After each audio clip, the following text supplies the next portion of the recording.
That's fine. Is that okay? Yes, we're ready to go. So, this next speaker for the next half hour or so is Dr. Can you see everything now? Yes, you can see everything. And Dr. Lorna Waite is a writer who was born and brought up in Kilbirnie.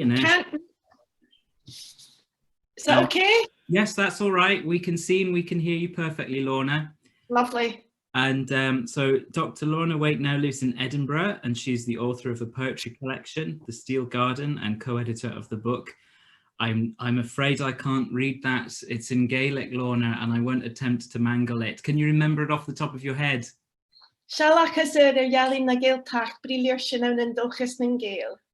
Beautiful, which is Rethinking Highland Art, the Visual Significance of Gaelic Culture. She has been poet in residence at Hugh McDermott's Cottage, Brownsbank, and the Jessie Kesson Fellow. She's a Gaelic learner and a member of the poetry and music collective The Heretics in Edinburgh, and you are going to talk about land use and post-industrial folk memories. So take us away when you're ready, Lorna. Thank you very much. Good afternoon from a sunny Edinburgh. My name is Lorna Waite, and I come from Kilbirnie in Ayrshire. And Kilbirnie and Glengarnock were the site of Glengarnock Steelworks, which was considered the jewel in the crown of the British steel industry. My uncle died at the steelwork, and many of my ancestors were involved in it for many, many, many years. When the steelwork closed in 1985, it was a form of collective loss and trauma. There were escalating levels of unemployment, poverty, domestic violence, mental health problems, and these continue to this day. I expected that somebody would do some research on the steelwork so that I could address my own problems of cultural loss and lack of understanding and knowledge of the steelwork in all its history, formation, and importance. But then I found that actually I was that person. And so I started to do a PhD, and my PhD was called Cultural Retrieval, Land Use and Post-Industrial Folk Memory, a practice-led response to the destruction of Glengarnock Steelworks. And I based myself at Duncan of Jordanson College of Fine Art in Dundee. Now, why did I go to an art college to study a steelwork? Well, for a start, I'm a writer who thinks in pictures, but I'm also by nature interdisciplinary. And also the professor at the art college, Professor Gavin Renwick, came from Motherwell, himself a steelworking tradition, but also he was developing bridges with the Dene Nation in Canada, who were developed, and particularly the Chico tribe.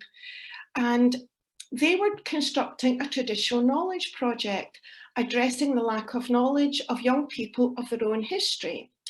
And they esteemed the community elders. And also in terms of the history of the steel industry and its demise, I saw it as a form of internal colonialism. And also there were issues of diaspora attendant upon that, both internal and external diaspora within Scotland.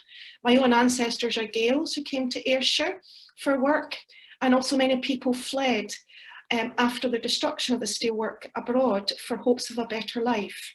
So this was very important to me. One of my own collaborators in Kilbirnie, and here's a picture of early steelworkers, bottom left is a very, very young, it's a 16-year-old Frank Hind. Frank was my lifelong friend, sadly died a month before I could do started my PhD. But in terms of, again, going back to interdisciplinarity, I wish to gather oral histories, I wish to gather images, anything that I could find to actually help me create what I would consider a phenomenology of the steelwork.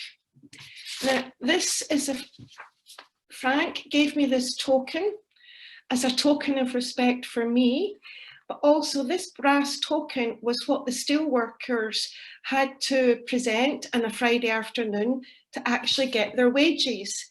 Now we can see this says Glengarnock Works was number 19, and we have DC and Sons Limited. This was when the steelwork was in Glengarnock was considered, it was under the ownership of David Colville and Sons prior to becoming British Steel Corporation, and then consequently owned by Chorus Tata. So this brass token was one of the key objects of my finds in terms of gathering the repository of my own history from my own culture. But perhaps the thing that had upset Frank most of all was this story that he told me, and this is the first page of my PhD. Don't worry, I'm not going to read all my PhD, that would take forever. First-handers were also called the people who worked in the furnaces. So this was a story, and this, I'm going to read it to you. The way Frank told it to me was like this. You see, Lorna, I was standing at the fitba beside this young fella. I kept his grandfather for the work. Laid side were playing rubbish, so I shouts to the defender, Kilbirnie play. The young boy, about 20 he was, says to me, what do you mean, Kilbirnie play? So I says to him, you can, putting the ball over to the gas producers. He looked at me and says, what do you mean, gas producers? So I says, you can, kick the ball over to the steelwork, just to get the ball out the way. He looks at me funny and says, what, did there used to be a steelwork there? The young boy had a grandfather who was in the work, for goodness sake, and he didn't ken there was a steelwork there. How is it possible for him not to know? How do you lose something in less than 20 years? I felt like greeting. It really upset me.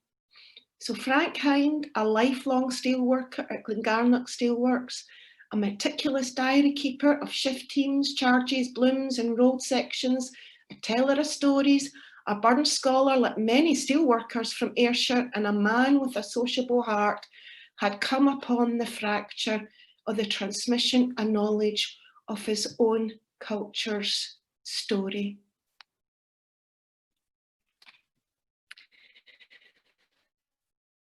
So this fracture of our story, I then began to gather information, and where could I find my history? This is an image of the steelwork prior to its closure, and this is an image which was gathered from the attic of the golf club in Kilbirnie prior to being chucked out into the waste bin.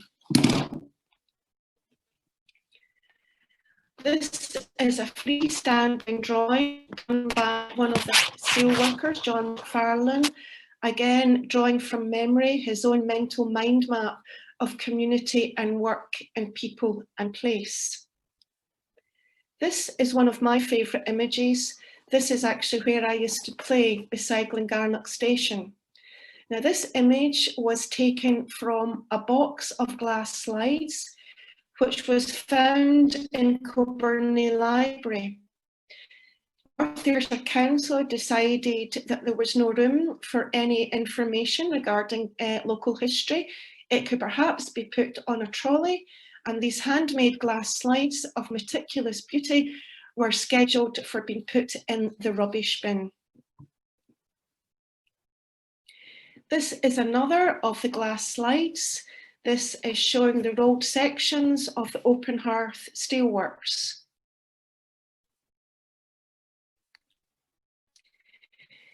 These are the rollers for the rolled sections from within Glengarnock Steelwork, and were illustrative of the many functionings of the work, which was a fully integrated steelwork. And that was the only, excuse me, fully integrated steelwork in the UK at the time of its demise. These are the open hearth furnaces themselves. There are about 50 slides in this box of slides, and have been extremely important in terms of gathering visual information regarding the production of steel. This slide was tucked in at the very, very, very back of this mystical box. and it tells a tale of a legend of metallurgy and how the goddess of the pole star descended from the starry firmament. And she was called siderite. And that is why basically iron repositories and metals are now called siderites. So I used this legend and this story because it was becoming obvious to me that I was on a sort of detective mission and that many things had already been destroyed or were threatened to be destroyed in terms of my own history. And in my research, I was considering that what are the forms of research that we could call decolonising methodologies? And in sense of my own inner space and outer space of the landscape, I saw that I could process this through writing stories and writing poems. Now, this idea of the destruction of working class history had become very relevant to me in terms of my reading of this particular report. Now, this is a research report in Glengarnock Works that was done in 1980, commissioned by the Manpower Services Commission under the auspices of the School of Scottish Studies, which is the only repository of oral history tapes which were done at the time and were of immense importance to me in my own research. Within this research report, there was also knowledge that came to me regarding, at the time, there was an absolute international campaign to try and get Glengarnock Steelworks situated as a new future international museum and steel. But sadly, the policy of preservation, conservation of artefacts, vernacular buildings was trashed, and then it became one of destruction and asset stripping. I started from a first principles point of view to try and track down the resources that were extant at the time in 1980 regarding technical records, early history of the work, economic records, all of the things that would contribute, which would interest STIC today. It transpired that some of the records, in fact, a majority of the records from British Steel Corporation had been transferred to Shotton in Wales at the Chorus Centre, Record Centre in North East Wales. It took me 4 months to actually negotiate access to the Record Centre. I then found that most of the records that had been sent to Chorus had actually been destroyed. They had been destroyed at various points throughout their history, which had been gave me no information to work with. In fact, the person in charge of records actually sadistically told me that not to worry because the records had been recycled and they'd been actually sent to the nearby multinational Kimberly-Clark to be turned into kitchen towel or toilet paper. So that is very convenient when you're trying to retrieve your history. At least you can wipe away tears from the original documents of your own destroyed history. So I found this deeply upsetting, and this was becoming the common theme was throughout my whole PhD research. Barriers, destruction of records, a lack of valorisation of working class culture, both nationally and locally and internationally. And so spending many hours on the site of the steelwork, I then started writing poems. And this is the cover of my poetry book, which got published after my PhD was completed. I called the book The Steel Garden. My Gaelic ancestors, some worked in Glasgow in the Clydeside shipyards, and the Gaels called the Clydeside shipyards the Iron Gardens. So I called my book The Steel Garden. And you can see that from the pictures of the rolled sections that we'd found from the lost box of glass slides, I have used these in the front cover. Now, I'm now going to read you some of my poems from The Steel Garden, and which are a response to my research. And I'll start with, I'm going to read 4 poems, I'm not going to say much between them. I'm just going to read them, and here goes. The first one is called The Sleep of the Seven Furnaces. My voice was rusty with the sleep of the seven furnaces. We bore heavy loads, artillery sharp scrap, molten guns, toys of mail war, a becoming bloom of a new road section across the desert route. Generals of commerce extracted the wealth of nations. The metal people tilled the fiery ingot flowing capital. Girders of railway lines traverse frontiers far from Kilbirnie, on continents bearing marks of local notation. Across railway lines of our making, border crossings of steel, carry the refugees in cages made by history, unfolding the map of colonial time, a palimpsest, tea bars, fish plates, supportive arches, Glengarnock, a fine brand name we wear on the colonial outpost, deserted by care. The jewel and the crown timed. In India, Gandhi travelled over Glengarnock Steel to make peace. The last bloom. A road section in a steelwork was called a bloom. The last bloom. The burden of the furnace cries for release. She has given her last bloom for us. I wish her the long sleep of the peaceful dead. You, Frank, noted her size and date of birth in the diary I hold with bereft memory. I place your brass token upon my lips and write with the eye of the furnace glowing upon me, tapping my tongue, ready to team the missing script of the daughter of Hephaestus, on the border of a new country, charging the sleep of the seven furnaces with the power of Apollo unarmed. I have used these classical references because at Glengarnock Academy and in Kilbirnie we had a very fine classical tradition and we studied classics at school. And of course Hephaestus was the original god of metalworking.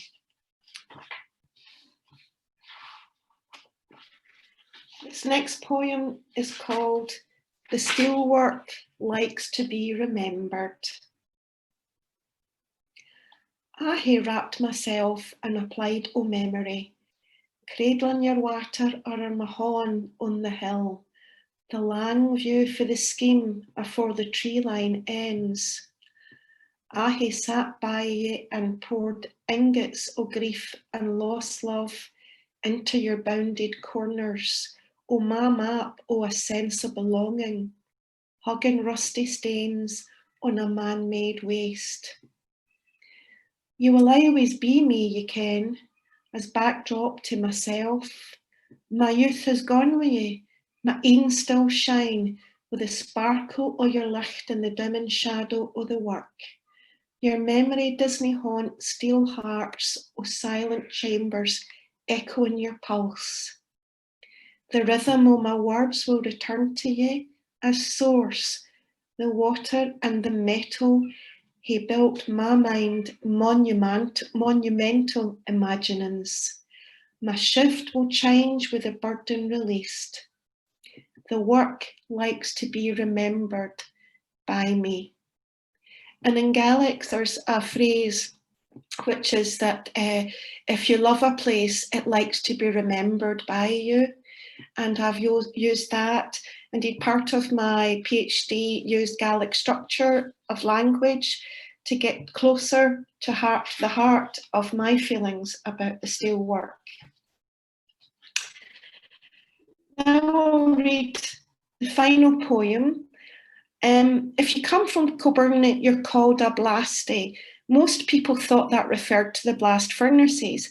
It actually relates to Robert Burns's poem, The Inventory, where he bought his horses in Kilbirnie and his horse was called a Redwood Kilbirnie Blastie.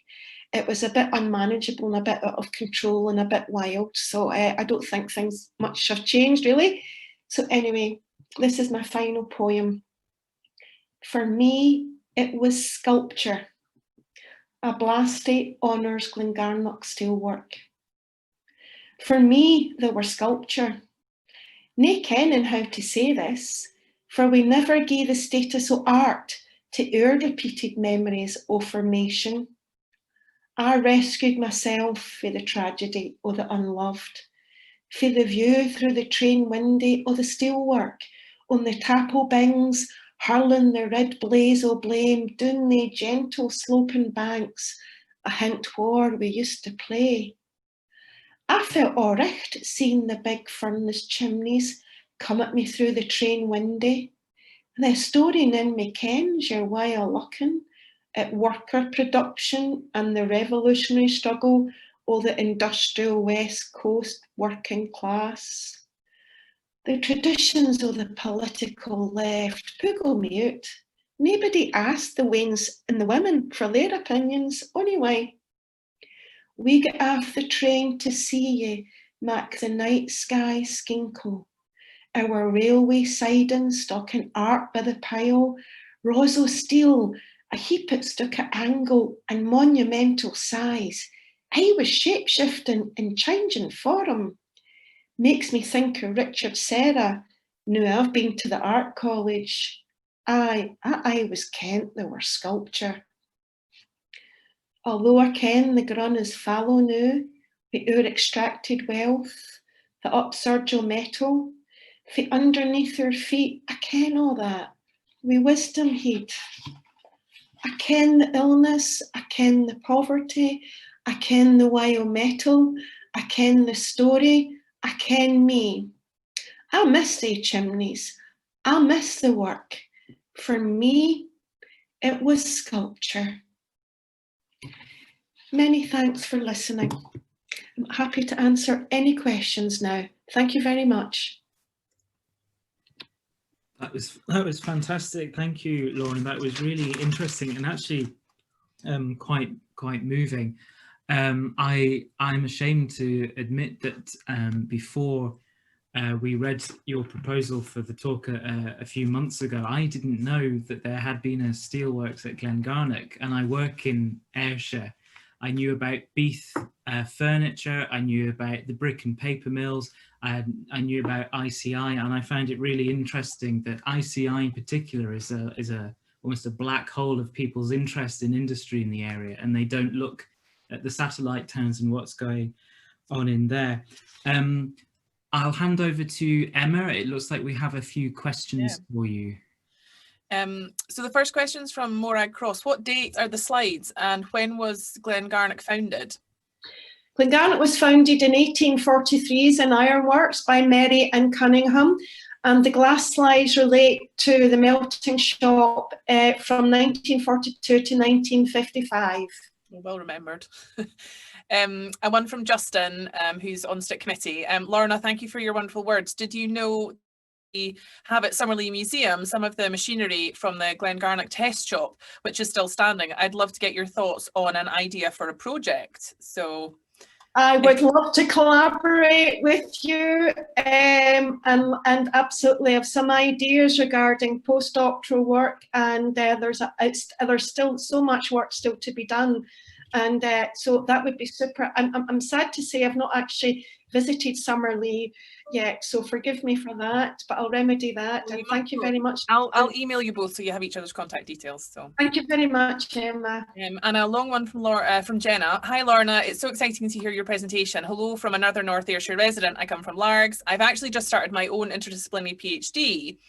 My home discipline is human geography, studying the Glengarnock Steelworks, particularly through considering the historical environmental and social legacies of the steel slag. I have my own copy of Manpower Services Commission report in my hand right now, and I visited Kilbirnie Loch on Monday to view the slag deposits. Ooh.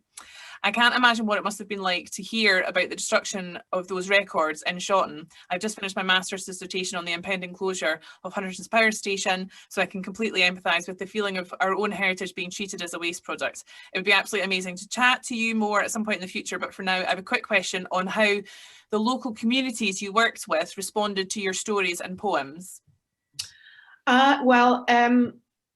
my ancestors lived on the site of Kilbirnie Loch, and all I have been given is the complete support and encouragement.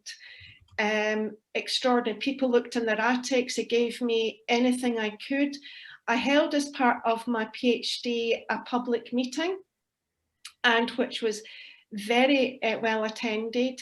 And the comment that struck me most, because I was introducing my framework for my PhD and talking about the community as elders and esteeming people in their roles as elders within the community. And one of the folks said to me, I just wish we hadn't been so obedient. I wish we'd kicked up more of a fuss. So I'm very excited to hear about your own interdisciplinary PhD. I wish you all the love in the world for that, and I'd be delighted to meet you and sisters together in solidarity. So, Jenna, I think for Jenna. Yeah, Jenna, if you'd like to pop the stick an email, stickssn@gmail.com. You can find that on our website. If you pop me an email, I'll put you in touch with Lorna as well, and you can talk to her directly. It's so exciting to hear about that. Yeah, that's amazing. Another comment from Lindsay Rule, enjoying Dr. Waite's talk, would love to know the Gaelic word you just mentioned for if you love a place it likes to be remembered. I'm interested in emotional geographies, musical communication and rural landscapes. And she is from Lindsay Rule, Chiltern Open Air Museum. Oh, Jings, I don't think I've translated that into Gaelic.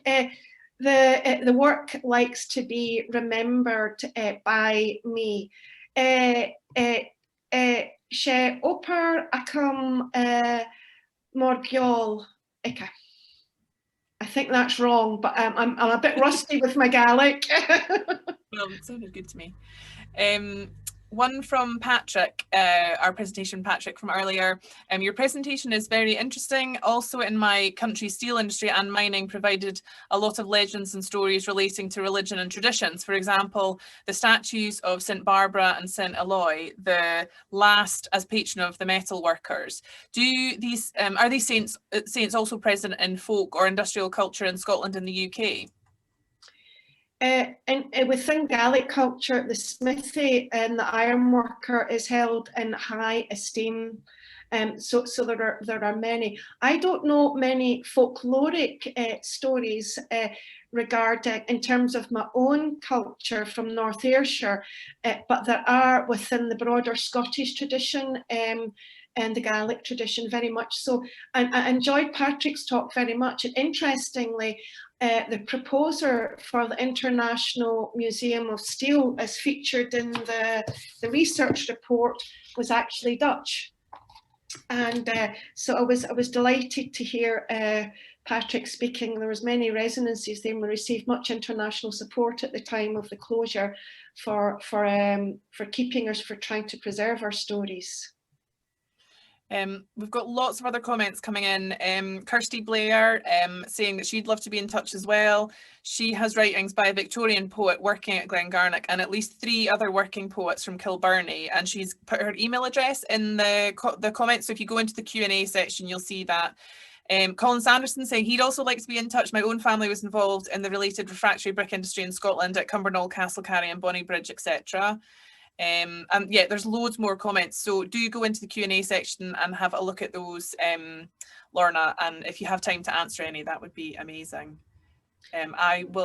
So thank you so much. That was really interesting, and it's had so many comments, and it's obviously been very evocative and meaningful for people, so thank you so much. I'll hand over to Matthew just now. Thank you very much. Thank you, Emma, and thank you so much, Lorna. Just to reflect what Emma said, it's really clearly had an emotive impact and really struck a chord, and I hope this goes towards undoing some of the hurt when that wee lad didn't know that there was a works in his own town. But yes, so please do get in touch with Stick if you have any questions or networking that you haven't managed to do after today, and we will try and help out. But once again, thank you, Lorna, and we will move on to our next speaker today. So